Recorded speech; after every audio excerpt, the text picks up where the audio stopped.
everyone, it's Lennon. This is kind of an impromptu video. I wasn't planning on making this video actually. But I wanted to let you guys know that my family, we lost our dog, Missy. And if you've been with me for a long time, you've probably seen her in a couple of my videos, and if nothing else, you heard her long claw on the floor, which is not something I thought I would miss, but I do. I think I hear it sometimes. And losing a pet is not easy. And we've had her for a long time. I think we had her for like 8 years. And she was really old. She was a senior dog, and she was incredibly trained. 110% housebroken. Even when we would like go to a family function and be gone for hours, she would just be so good about waiting until we got home, you know, like knew that we weren't home, stuff like that, like knocked on the door to go out, knocked on the door to come in, just hasn't chewed any furniture. Like, I don't know, I just wanted to gush about her like for that second. But she passed, I think it's a little over a week ago now. And the thing that has been that has stayed with me with this grief time of losing a pet is I've become creatively obsessed. Now, this is what happened to me when my father passed away a couple years ago. He died, and it seemed like I went through this creative awakening where I got so many visions, so many downloads, so many ideas, and I was writing all the time. I was writing poetry. It was just felt like someone had opened a vein, and it was like pouring out. Okay. And then I started publishing my books. I started drawing more. I started painting more. I started writing more. It was like, it took me to go inside the grief. And like I said, it was kind of like someone had opened a vein, and it just kind of poured out. And I'm still within that creative awakening where I'm getting so many ideas all the time. Now, I know for me, I talked about this in a video before about inspiration. I'll leave that below if you're interested. About how inspiration finds me when I'm already in the throes of creativity. Like, I'll be at my laptop actively writing in one of my books, one of my mini books, or I'll be writing poetry in a notebook, or I'll be having a pen or a pencil in hand, and I'll be drawing in my sketchbook or crayons or something. I'll have some kind of medium, and I'll be actively doing something, and I'll just get another type of idea, right? Like, seemingly out of nowhere. It comes in, and I'm like, oh my God, I gotta write this down. And then I write it down, and I've got like a whole notes thing on my computer full of like book ideas, right? Like book ideas that I need to write. Not that maybe some of them won't even come to fruition. Like, they're just ideas, right? Like, there's the work that is involved with, manifesting your idea. Like, once you have an idea, that's great. Sure. Lots of people have ideas, but executing the ideas is like the harder part. And the hardest part for me about creativity and being in these creative flow times is that when you want to turn the faucet off, it's almost two things. It's almost like the inspiration will stop, and you're afraid that if you stop, you'll lose the momentum. Okay. And then two, if you lose the momentum is what finds you in that inspiration, creativity, and then if you get inside that void that's in between, that lemniscate of the two, in between the juxtaposition, the problem for me is that I'll have an idea and I'll think it's so good, I'll love it, and I'll just like pour my heart and soul into that idea and produce more ideas to help execute, like steps. I kind of create like steps to execute said idea, and then if I allow myself to get trapped into the void, I'll lose interest in that idea. And a lot of ideas are like that for me. I'll get an idea, think it's great, and then I'll be like, okay, and then I'll like really put my heart and soul into it and think about it all the time, okay, and just really chew and gestate on it. but then I'll get inside of a void, or I'll start a new project, or I'll go back to a previous project that I'm interested in now, and then I'll lose interest in a lot of my ideas. Like 60% of my ideas that I've had in the last, I'll say in the good 4 years, 60% of my ideas that I thought were really good, I've lost complete interest in. And so right now, when I lost, I don't want to say I, because my whole family lost her, okay? But when we lost Missy, it was so much harder, because we knew she was old, right? Like, but, I don't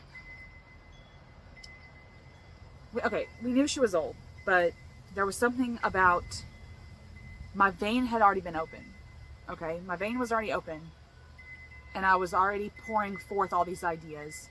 But then I got this, I was in bed and I was kind of weepy, you know, that day. And so I was like headachy from being weepy, but tired, you know, like that you've been crying all day, so your eyes are tired and you just want to go to sleep. So I was in the bed and I had this thought. I was like, oh my gosh, I need to like get into some digital collage. And I was like, where the hell did that come from? I've never been interested in digital collage before.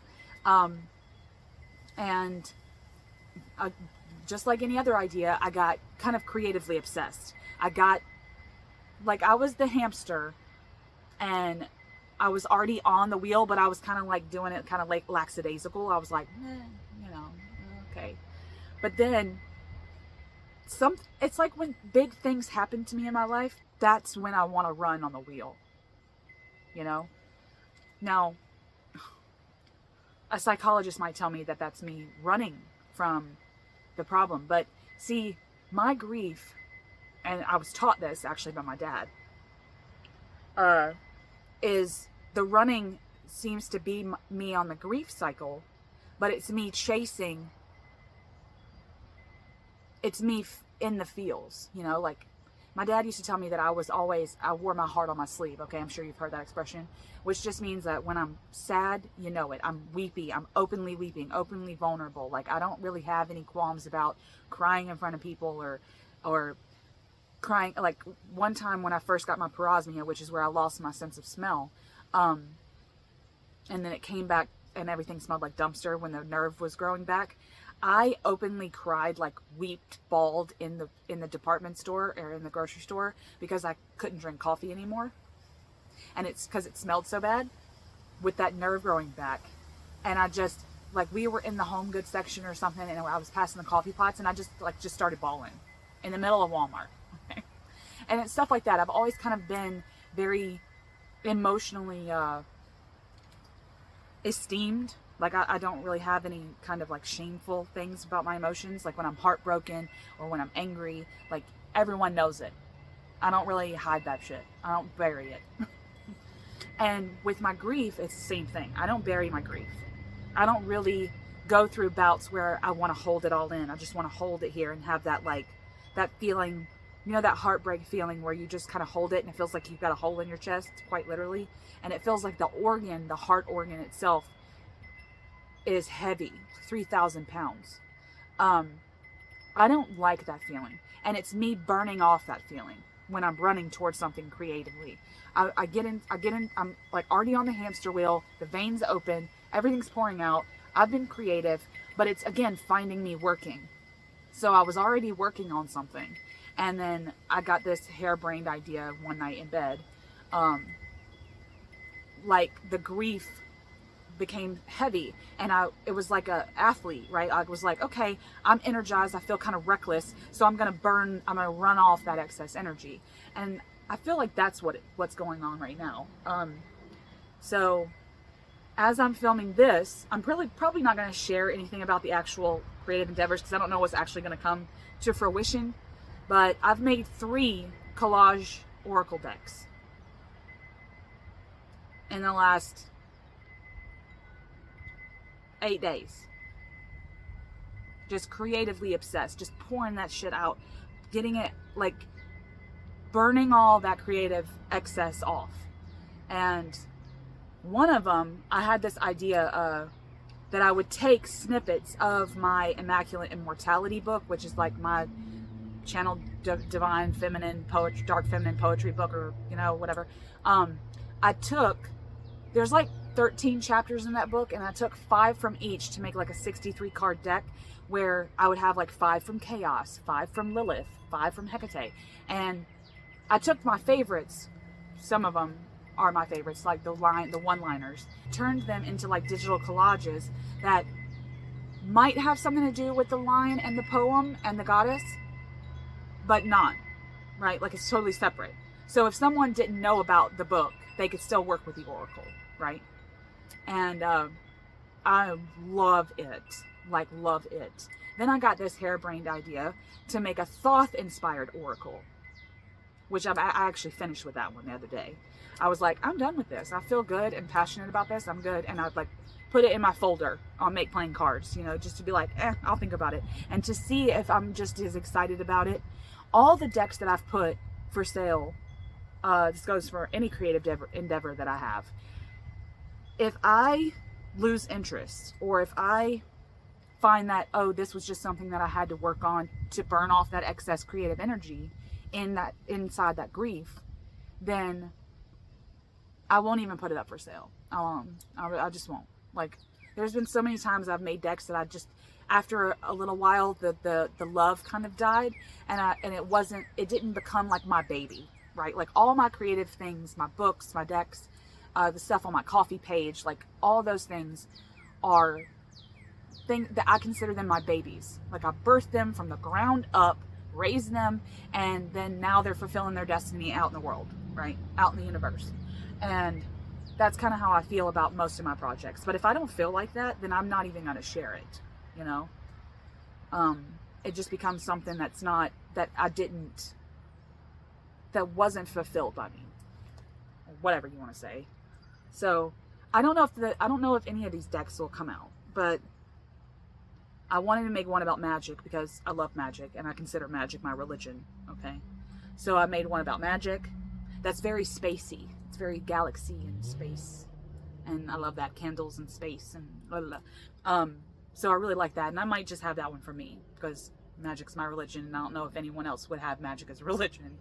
And then the Thoth one I'm really happy about because it's kind of in line with like the Tantric Dakini Oracle, where it's an oracle because it's not a tarot, but it's based on the major and minor arcana of the Thoth tarot. And it looks really good, if I do say so myself. Like for my first kind of go at it, I don't know, I thought I did good.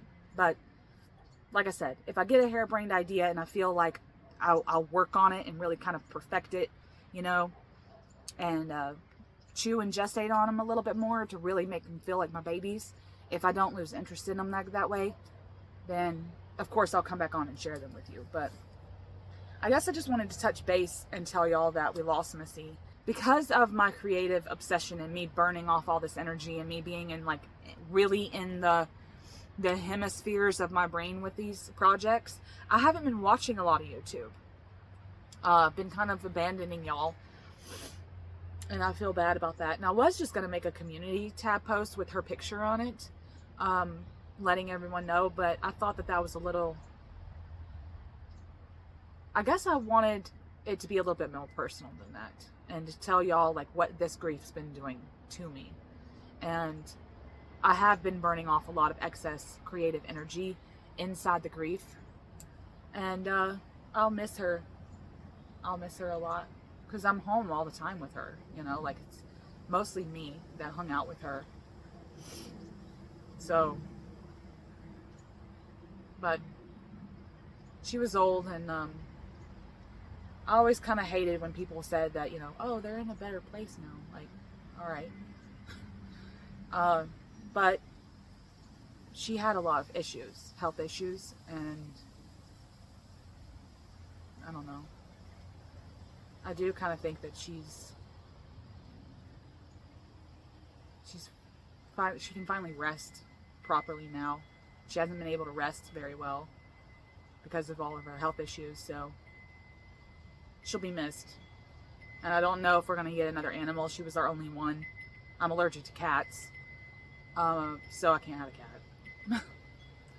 And one of my boys said that they wanted a bird. And I grew up with a neighbor that had a whole farm, and she had a whole room in her house with birds in it. Okay, like parakeets. I'm not going through that. I'm not.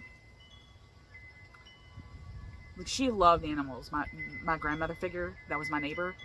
And I found a lot of love with the animal kingdom through her, but I don't want any birds. I guess I'm just going to take this time and be pet free for a little while and see what happens with everything. But, you know, it's the turn of the tides, turn of the wheels, and I'm kind of excited about this creativity, but it feels like I'm doing it on her spirit, you know? Like it always feels like I'm riding the winds of the spirit of the person that passed, you know, that passed on.